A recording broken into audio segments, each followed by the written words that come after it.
In this unscripted, unedited tutorial, I'll be helping one of my students to add texture and fix some problems on this sort of fantasy style house that they've been working on, especially focusing on the front door here. So hopefully we're going to get it from going from something like this into something like this, complete with little glass panels, little handle, and different shades of a wood texture and a bump map. So the detail that she's got going on is great. She's going for a sort of stylized look, and this is the original door that we've got here. So you could texture this, and I could do the whole tutorial in like 20 seconds. All you got to do is click on the object that you want to texture and do right click, assign new material. If it's going to go into a game engine at some point, use a Fong, and I'm going to call this one wood test, and click on the checker box by color, click on the file, and at the top you should see a tab here for file, whatever number. Click on the gray folder, choose your texture from on your computer, hopefully it's in your source images, and hit open. And then all you have to do is go to your UV menu and choose automatic. Automatic mapping will fix pretty much most problems at a very low level, and then you're going to want to make the wood texture appear larger on here. So if we go to the UV editor to see how our door looks, you can see by the way it's been modeled, there's a lot of sort of extra geometry going on here, and the door itself takes up a very small part of this texture up here. You can see these sort of faces here are very small compared to everything else, and that's something we're going to want to change. So you could, at the very least, just to keep things simple, do this, click on the door, and if you delete history, so that's edit, delete all by type history, you should see a tab for your texture when you've clicked on there, and simply click on the input arrow here by color and click on the tab that says place 2D texture and simply hit repeat UV. I might repeat this up to 5 times, and now the wood texture appears quite nicely on the geometry like that. If you want to apply a bump map, then it's pretty easy. Click on the checkerboard here by bump mapping, go to the file again. Always set the bump depth to something quite low. I usually do 0.25 and go from there. That seems to always be a good number. And then click on the input arrow by bump value. In the file tab at the top, you're going to need to go to the gray folder again, choose your texture again. You can pretty much use the same texture if you don't have a lot of time. And you can see it's going to look really bad to start with. All you need to do is click on the tab that says place 2D texture, and in the repeat UV menu, increase it to the same number as you did to the other texture, and it will work. If it's too glossy, like this one's way too glossy here, you can simply go to the specular color and drag that down, and you've got yourself a textured door. However, it's got some issues, this geometry. For example, if I click on some faces here, you can see it's kind of been modeled in a weird way. It's all one object, but yet it isn't one object. It's kind of connected in some areas but not in others. And I can see down here as well, there's some faces on it that are not 4 sides. There's faces here that are not quads. So like this one here, for example, has more than 4 sides. This one certainly has more than 4. It's because of the beveled corners that we've got going on in there. And this geometry will also be, because of that, very hard to bevel, if not almost impossible to bevel, which will make life difficult and will kind of make this door not look as good as it could be. So I'd recommend modeling this from scratch, but using this as a template. So I'm just going to move the door back behind this central plane here, so that any new geometry I create goes in front of it. So here's where it gets a bit more challenging, and we're going to do kind of this sort of style door now. So I'm going to spacebar to my view where I can see the door. So if you click on the door and then just hit F to focus in all of your views, you'll eventually see what you need over here. So I'm going to do spacebar to this view.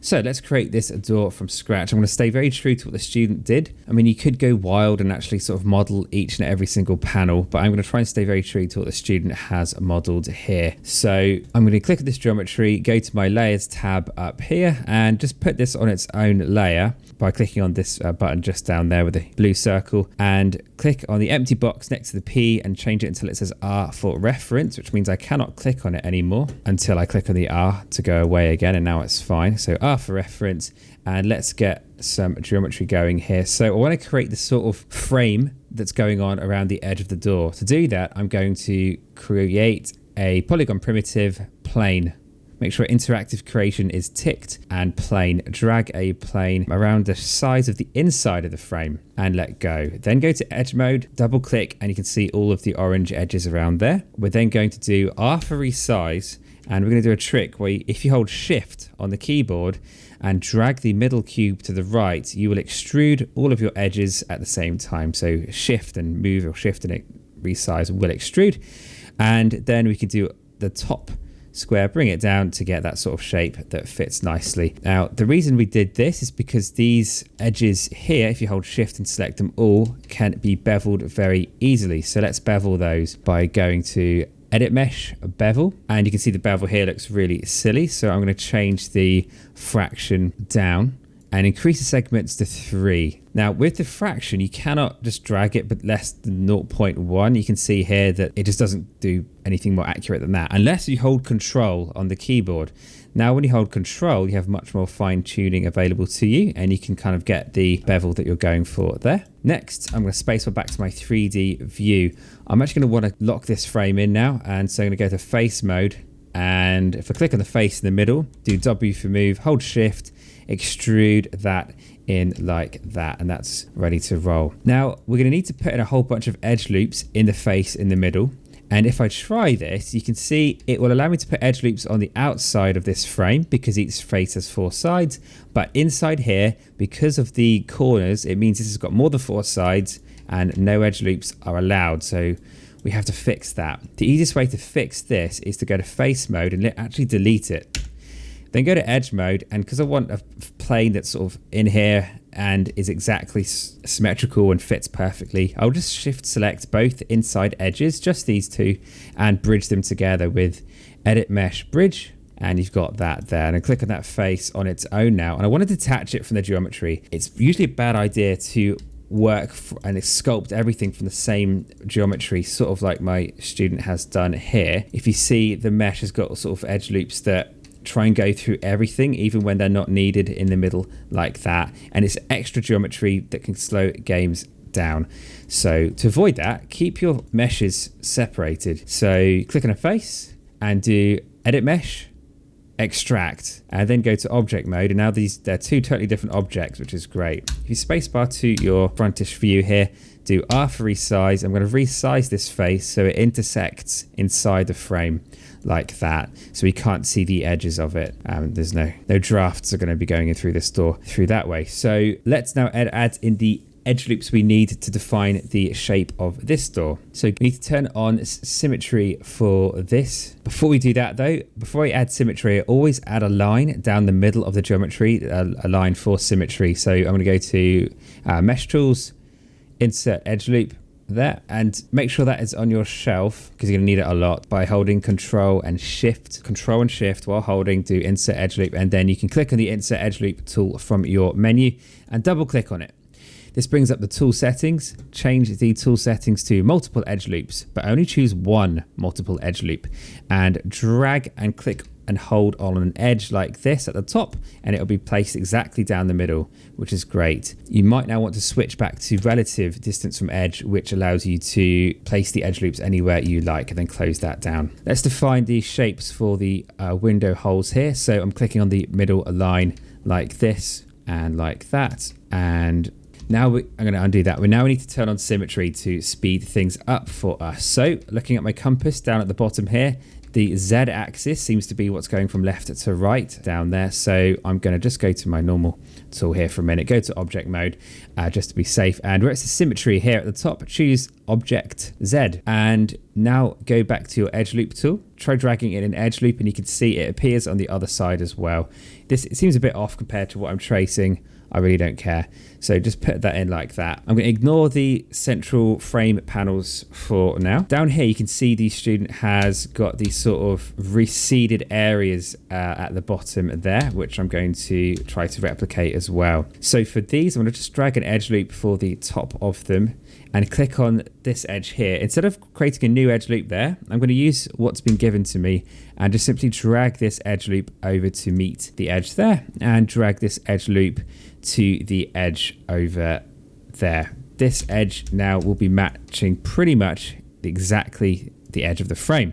on the outside of the door. And now we just need to have an edge along the bottom. So get your edge loop tool and drag this in so it touches the edge of the frame there as well. So we can now cut out these two holes. So I'm going to go to face mode and delete those. So that's ready for the next step. And down here I need to make these 3D and also add a bevel for a nice curved edge that I can see my students done down there. So let's extrude these in. W for move, hold shift and drag that back until you're happy. For now, we're going to delete these two faces as well to keep things simple. You'll see why. To delete those two faces, you're now left with these inside edges like this. Hold shift and you can double click and it will kind of select the whole loop of edges like that. I'll just hold shift and select them one by one, but make sure each corner has been selected, and then go to your bevel tool. So that's edit mesh, bevel, and increase the segments to 3. And if you spacebar to your front view, you can try and stay true to what the student has done. This fraction of 0.5 seems about right,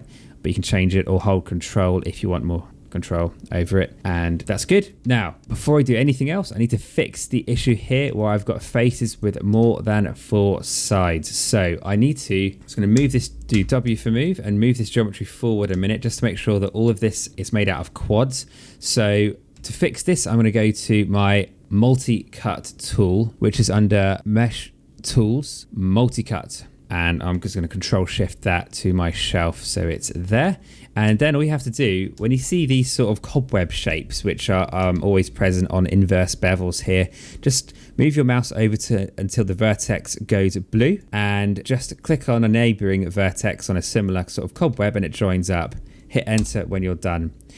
You can now, this face is more than 4 sides, so just click on that one and join up to the middle. You can click and drag if you like and then let go until you're happy. And let's go from there all the way down to, whoops, oh, hit enter when you're done. That's it. And then go from here to there, enter. From here to there, enter.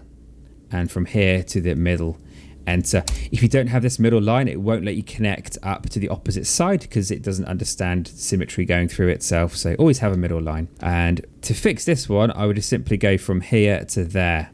Now everything's got 4 sides, and then from there to there, and that's great. So before I put this door back inside the frame, I'm just going to make sure that I 3Dify it. The easiest way of doing this is just to extrude it back, but I can't extrude this door until I get rid of those pesky frames in the middle because they're really messing it all up. So what I'm going to do is go to face mode, click on a face on the inside of one of these frames down here, and hold shift and double click to one next door and it will select the whole loop. Hit delete on the keyboard and now you're back to a 2D shape. Remember, the reason I had to extrude those in was so that I could select the inside edge to create this inverse bevel. So that's why we had to have them in the first place, and now we delete them. And then we simply go to face mode, drag select all the faces, or double click to select all the faces. And you can do extrude. When you hit extrude, it might look go weird for a minute, but find the blue arrow and drag the blue arrow out towards you until you get the right thickness that you want for this door here. And let's do the same for this frame here as well. We had to have these inside faces, but not anymore. I want to make it 3D properly. So click on a face, hold shift, double click on a neighboring face. It selects the whole loop, hit delete. Now double click. And if you just want to do it quickly, it's W for move and hold shift and drag that out this way. Whoops. So as you can see here, when you do the trick with holding shift and W for move, there's a glitch in Maya that means that it doesn't actually do the normals correctly on the back. It's not like Maya costs £3,000 a year or anything like that. So it's a silly, simple glitch. So to fix that, simply go to face mode and always use the extrude button from the menu or from your shelf.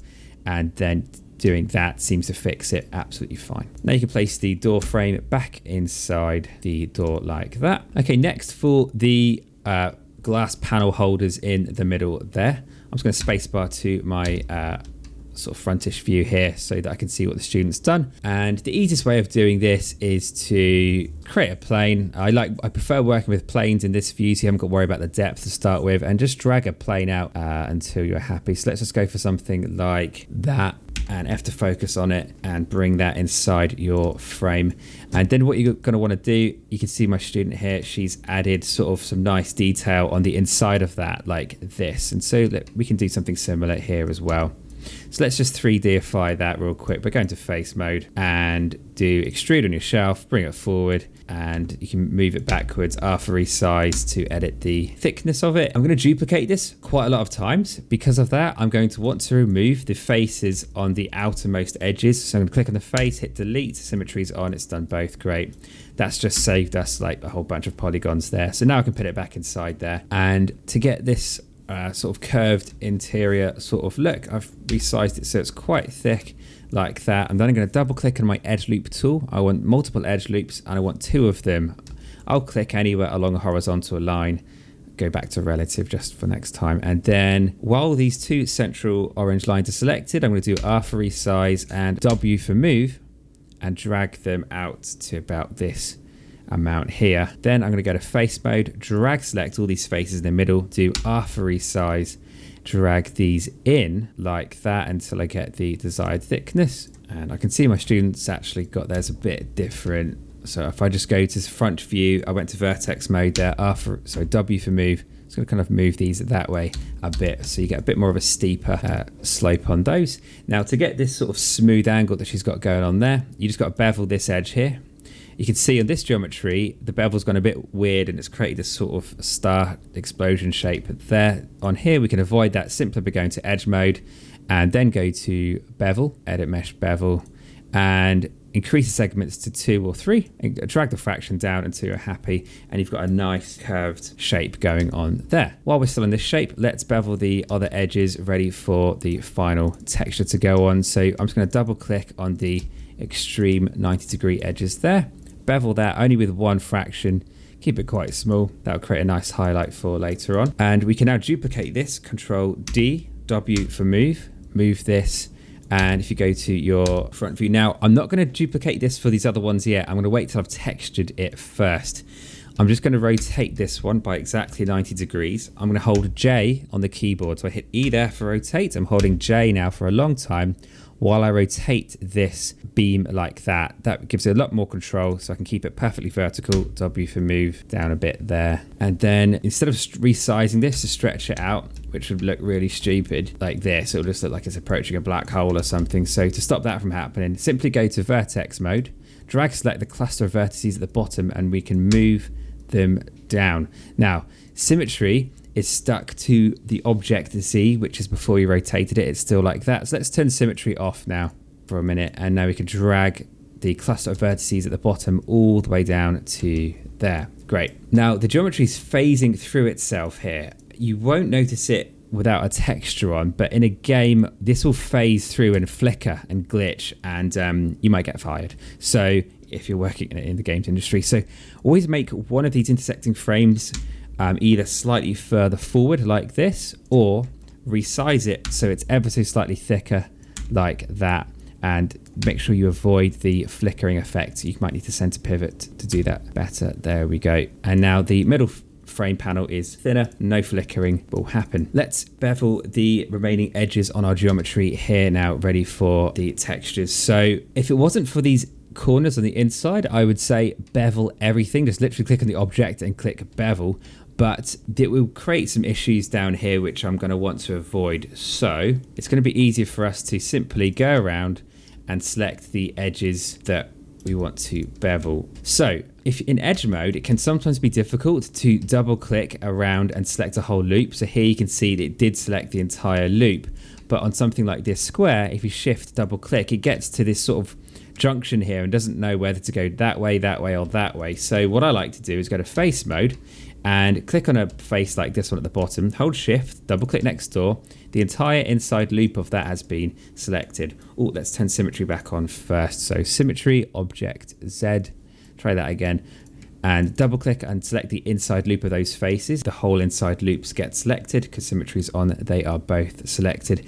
And then simply hold control on your keyboard, and while holding control, right click and hold and go to edges, and now it's selected all of those edges really quickly for us without us having to do it one by one, which is great. And once they're selected, let's select these ones here. So shift double click on that loop went around nicely. Shift double click, that loop went around nicely. Those are the only edges we need to bevel it in here now, and go ahead and click on bevel. If it's not on your shelf, edit mesh, bevel. And let's decrease the fraction down a little bit like that. Go to object mode, and that geometry is now ready to be textured. Finally, we've got these sort of panels at the bottom of the door there. The easiest way to create that is to spacebar to your front view of the door. Get a flat plane out, so that's create polygon primitives plane, and just drag this plane out so it's ever so slightly bigger than the hole at the bottom of the door.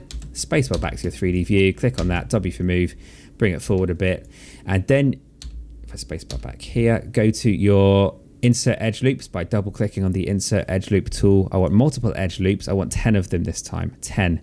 Click on the horizontal line at the top, let go, close that down, and let's spacebar to our 3D view, go to face mode and click on like this face here, hold shift, click on that one, shift, click on that one. Great. Let's extrude these out now by doing W for move and extrude those out like that. So from the back, it's going to be invisible in the game, but from the front you can see it working quite well. I'm going to resize this so it's a bit thinner like that. Once I've textured it, I'll flip it around for the back and the sides as well. One final issue on the inside edge of this door here, I can see that it's got a hard edge, and that's really freaking me out. So if you go to click on the edges that look like they have got hard edges on them, and simply go to mesh display, soften edge. I'm going to do that to all of them. So if you click on this edge here, hold shift, double click on this edge there, and it's now selected all of the inside edges in a loop. Let's do mesh display, soften edge on there, and just to be safe, leave all of the other ones with hard edges. And finally, let's bevel these guys. I'm going to go to edge mode, drag select a strip through the middle to select only these vertical edges, not the ones at the top and the bottom. Go to bevel, and that looks pretty good to me. Great, it's texture time. So let's texture the main door first. In fact, let's texture everything. So I'm going to select all of the geometry from my door. I was going to move my student's door out of the way. Select all the geometry from my door here and do right click, assign new material. And I'm going to assign because this might go into a computer game, a Fong material from there. And I'm going to name this Fong straight away by clicking on the tab that says Fong 7 and change it to wood _ standard and hit enter. You always have to hit enter after naming something, otherwise my glitch is out. And let's go to change the color to a file. So click on the checkerboard by color, change it to file, and you can go to the tab at the top that says file whatever number, click on the folder here and choose your texture from your source images folder and hit open. And it opens up like that. You can see it looks absolutely disgusting around there. So to fix this, let's see how it looks in our UV editor. So I'm going to UV map these individually instead of combining them. You could easily combine them and do automatic mapping. You'll actually get more texture space by doing them separately. So I'm going to click on the outside frame of this door here and click on UV automatic mapping. I've got that on my shelf here as well with Control Shift, but UV automatic mapping, and it gets rid of those glitchy corners, but now it's zoomed in too far. So I'm going to go to the tab on my geometry that's got the wood standard on it. If you cannot see that, then go ahead and do edit, delete all by type history, make sure that's on your shelf as well, and go to the input for color. So your wood standard, the input arrow here for color, and you've got a tab up here that says place 2D texture, and go to repeat UV and increase it to something like 3 on both axes. Keep these numbers always the same as each other so that it doesn't stretch. And that doesn't look too bad. Now let's focus on these objects here. You can see that in the middle it's like this, and at the edges it's sort of stretched and stuff. So again, these need an automatic mapping. That was on my shelf, so automatic map on that one. And I'm going to do this one here. I'm going to hit G on the keyboard. G is repeat command, and that's now automatically mapped that too. So this brings us to the next issue with texturing, is when you have textures on geometry that are at different scales. It's better to have a smaller scale texture like this. It looks like it's higher quality, but by this being higher quality, it makes this geometry texture look lower quality in comparison. So although it might sound counterintuitive, it actually might be better to have this texture here smaller. To do this, go to the UV menu, go to the UV editor. That's on my shelf there too. And let's sort this right out. So also, if your UV toolkit is hanging around on its own, it really annoys me. Just get the UV toolkit and drag it very carefully until it attaches and docks into the UV editor there, and it's much better. If you've lost the UV toolkit from this completely, go to Tools, and it should be in here, Hide or Show UV toolkit, and then make sure it's snapped on. Excellent. So to move these and resize them, you've got to click on this button here that looks like a green window. It doesn't look like anything to do with moving stuff, but it is. And then you can sort of drag select these shells of geometry like that, do R for resize, and just scale them down. So we now have the issue is we really don't know what scale to make these because it can be difficult to gauge it. So what I always do is create a new texture that I can temporarily apply to stuff. So it's going to sound crazy, but I'm going to select the entire door, do right click, assign another new material just temporarily, and I'm going to assign a Fong. I'm going to call this one checker, both because I use it to check the scale and because it will literally look like a checkerboard. So click on the checkerboard here by color and actually use a checker texture, and it looks like you're on acid like this. So to change the colors just so they're not as intense, I usually drag color 1 down and color 2 up, and it looks better like that. I just need a rough idea. You can see here now the difference in texture scale. So down here, this is a lot of detail, this is less detail, and this will make this look bad. So you can click on it and go to your UV editor, click on the window looking button there, and then resize this down to match the size of the other geometry. Now, we can't increase this geometry bigger than this square in here. It will cause problems in quite a lot of cases. So the only way you can make the text repeat more in here is to tile it more, but it's just for now, keep all these squares the same size by making the smaller objects squares roughly the same size as the largest object, and then it'll be fine. And you can see here, even though I made it smaller, it's still nowhere near small enough for the squares to work. And if you make it so small that it's smaller than the squares, you might just need to change the checkerboard options here. So I'm going to just go to the checker material settings by clicking on the input for color, go to place 2D texture for the checkerboard, increase repeat UV to, let's say, 8 by 8. Or if you really want, you could do 16 by 16, and it should give you a better idea. And you can even see it in a smaller object. And I'm about happy with that. As long as it's roughly right, it's fine. Then you can select the whole door, right click, assign existing material, go back to your wood standard, and now these textures are all at the same quality as each other, which is great. Then you can kind of duplicate this piece of wood down until you've got the number of panels that you want. Now that you've duplicated it, you can see the texture has repeated. So you've got two options here. You could rotate the geometry by holding J and rotating it around, or, and this is what I prefer to do, is click on this geometry here and go to my UV editor and click on this window button there and simply W for move it around somewhere totally different like this. And same with that one, move that around, sorry, object mode, click on the window, move this around somewhere totally different. Do what you want with that, and that way you kind of randomized everything. You may notice that the texture of the wood doesn't join up with itself here. It just sort of stops and might not look very good. If you really wanted to fix that, you could go to your UV editor, and you really could, if you want, go to your edge here, click on an edge. So I went to edge mode, click on an edge like that, and you can go to where it says cut and sew and do stitch together, and this joins up the geometry. So click on an edge, stitch together, and finally I think it's this edge here, hit G for repeat command, stitch together. Yes, some of these textures overlap, but no one's actually really going to notice. And now you got the wood grain that sort of flows nicely over the edge of the geometry. Whoa, except for that, what on earth's going on there? So let's investigate this. Okay, so I've got a fatal error here.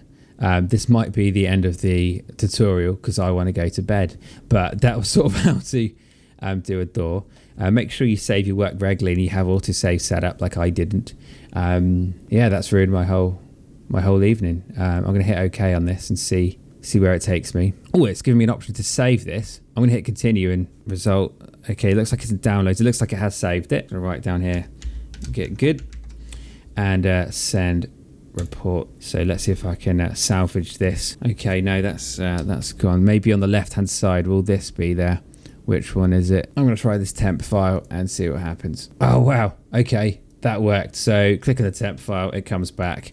Let's save this file. Save scene as tutorial. Okay, great. Hit continue on there. Okay, so something was so wrong with the inside of this door that I've modeled that it crashed Maya. So I think what we need to do is, when you see stretching textures like this, you have to do freeze transformations before you automatic map it. So I'm going to do that. I'm going to do modify freeze transformations, and I'm then going to do UV automatic mapping and see if that fixes it. It seems to have fixed it. Great. So luckily it hadn't done too much to the UV map of this store, so that's a good tip. So before you do automatic mapping, do freeze transformations, which will mean that it fixes areas where faces don't exist yet in the UV realm. So that's good. Let's get the bump map going on here. So delete history on, let's say, everything. Select all your geometry there, delete history, go to your wood standard texture, go to the input here, go to bump mapping, click on the checkerboard for bump mapping, click on the file option, change the bump depth to 0.25, hit enter, click on the input for bump value, change the gray folder to your wood texture, hit open, and you can see it doesn't line up because you haven't changed the place 2D texture scale here. I think we set it to, I think it was 3. There you go, perfect. And you can now see that the darker areas of the wood look like they are recessed in, which is great. It's too shiny. Let's click on that, change the specular color to go down a bit like that. And if you really wanted to, you could actually change the specular color to also be the same texture, which means the bits that are recessed down won't be as shiny. So you can go to file, you can go to file up there, change the folder again to the same wood texture, and go to the input arrow for that, change the placement of the texture there again to repeat it to the same as everything else that you've got. And that just helps it have a little bit more realism, as the things that are further back are not as shiny, which is good. Finally, I'm just going to show you how to add different shades to this wood, just to kind of break it up a bit. So to do that, let's say you want to click on all of these beams and maybe this object down here and maybe the outside of the door, and go up to a hyper shader at the top, and in your hyper shader, to just clean this out, you can do edit, delete unused nodes, and then if you click on your wood standard texture, do edit, duplicate, and duplicate the shading network. That's the proper way of duplicating a shader like that. Rename this to, I'm going to call this wood_darker. Hit enter, and then we're going to just tell these which objects we'd like to be darker. So you can close your hyper shader down now, and just to keep it simple, let's say I want the main door here to be darker. So click on that, do right click, assign existing material, wood darker. Try that again, existing material, wood darker. Oh, didn't show up. Maybe I have to hit enter on the name there. Okay, I don't think I hit enter on the name when I named it, so I have to make sure you do wood darker, enter, close it down, and then right click, assign existing material, wood darker, and then go to the input for color, go to where it says file over here on the tab, and there's something called color balance, and there's something called color gain. Click on color gain, and you can actually change the wood to be any color you like without having to go into Photoshop and change it in there and save it and then reconnect it and everything, which is great. So you can actually just change this. If I just make this kind of back to no hue edit, and it's maybe a bit more red, and then kind of drag the darkness of that down like that, maybe not too much, just to give it a little bit of variation. Maybe a couple of these have it as well. So right click, assign existing material, wood darker, just to give it a little bit more variation. And the final steps are, now that these have been UV mapped and everything, you can duplicate this around. You could rotate it like that, put it over there, duplicate the whole thing again, sling it over there. Same with these guys. So before I do duplicate these, let's throw in some glass panels. The easiest way to do glass panels is to get your plane at the top and just drag in a glass panel like this, F to focus, and do right click, assign new material, sling in a fong again, and I'm going to call this one glass, and change the color, so the transparency, drag that up a bit. You could add like a dirty texture to it or something. So I did download a dirty glass texture. You can just Google dirty glass texture and get that, and go to the glass, go to color, go to file, go to the folder, and choose your dirty glass texture like that. And if you don't want it to be quite as obvious, you can go to the input there for color, and you can just drag the color gain down a bit just so that it's not as obvious, without adjusting the opacity too much.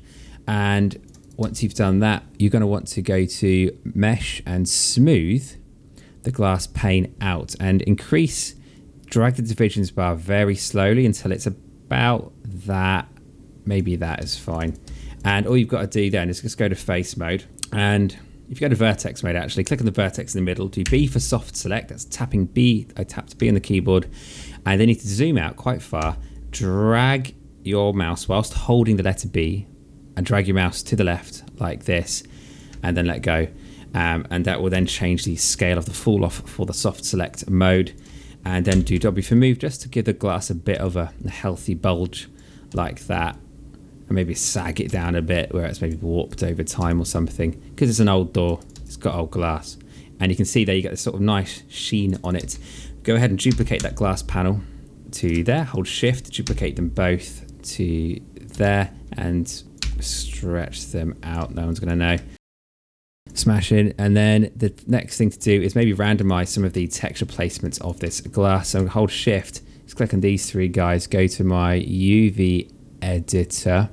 I can see the texture repeating too much. I'm going to go to my window icon here, drag select all those faces, kind of just move those there a bit. I can scale them down. I could rotate them if I wanted, any which way I like, and just make sure no neighboring glass looks the same as the one that's next to it. And then finally, if you select your entire door like this and do mesh combine, you could then warp some bits around if you like. So go to vertex mode once it's combined, and if you want to still have soft select on, make sure that is still on. You can then sort of just do W for move and warp these down like that. So the soft select just means we can warp the window panes as well as the other geometry, just so the things aren't completely straight and perfect. Looks like it's been man-made. So when you're doing old-timey stuff, always try and add these imperfections, which by default Maya will never give you, because it's literally a computer. It will do it perfectly,